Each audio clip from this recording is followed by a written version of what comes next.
In the pre-Hispanic era, the Philippines is the land of peace, order, beauty, and humility. Native Filipinos are living with their own cultures and beliefs, wherein they are ruled by a datu.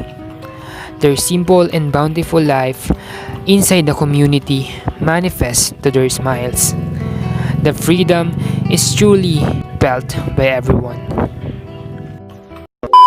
Unfortunately, change is inevitable. Revolutions, abuses, tyranny reign throughout the nations. There are a string of events about revolutions that arose from the different provinces. But when did it started? What awakens the sleeping national sa matatamis na salita ng mga Amerikano? and the consciousness of our ancestors? What is behind the national revolt that shaped the Philippines as it is today? Let us unravel the history and look back to the year when it all began.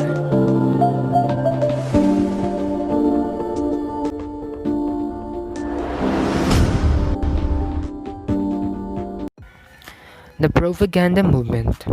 The propaganda movement was a cultural organization formed in 1872 by the Filipino expatriates in Europe.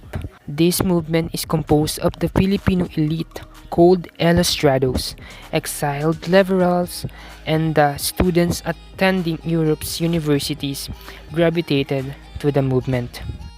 This movement is a peaceful crusade or campaign for reforms to the fatherland. This movement is aggressive but peaceful. By means of writing and speeches, they crusade for reforms to rectify the evils of the Spanish colonial system. The prominent leaders of the propaganda movement were namely Dr. Jose Rizal, Marcelo H. Del Pilar, and Graciano Lopez Haina. Now, let's move on to the objectives of the propaganda movement. First, the representation of the Philippines in the Cortes Generales, the Spanish Parliament. Second, the secularization of the clergy. Third, the legalization of Spanish and Filipino equality. Fourth, the recognition of the Philippines as a province of Spain and not a colony. Fifth, creation of public schools independent to the friars. 6. Abolitions of follow-e services or forced labors, and the bandala, also called as the forced sale of local products to the governments. 7th, the guarantee of basic freedoms of speech and associations. And last, the equal opportunities for Filipinos and the Spanish to enter the government service. A member of the propaganda movement is called the propagandists.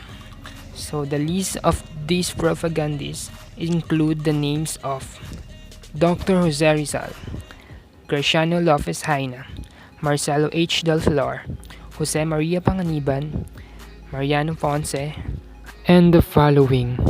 Moreover, these propagandists used their works and its speeches to call the attention of the Spaniards in Spain regarding the deplorable conditions of the Philippines.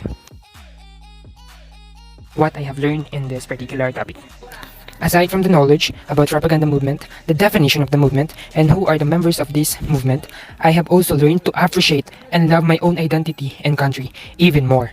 To speak for reforms and development. Now I can say that I am not afraid anymore to voice out, especially if this thing that I am doing is for the better change of every Filipinos. Lastly, I have learned to give respect and recognition for those Filipino heroes who fought for the country that lead to freedom, self-reliance, and self-respect.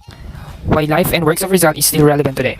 The subject inspires many people to become a better citizens of Philippines through Rizal's works and ideals. Secondly, with the corruptions, discriminations, and abuses today, we can use the subject to realize within ourselves the importance of united Filipino citizens, that we have the same blood.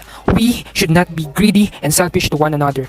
Lastly, the relevance of the subjects to the globalization of the Philippine society. Filipinos of today are more influenced and they are being adapted to other countries' products and cultures. This is why We often forget ourselves. This subject will help to invigorate our patriotism and nationalism or the love for our country.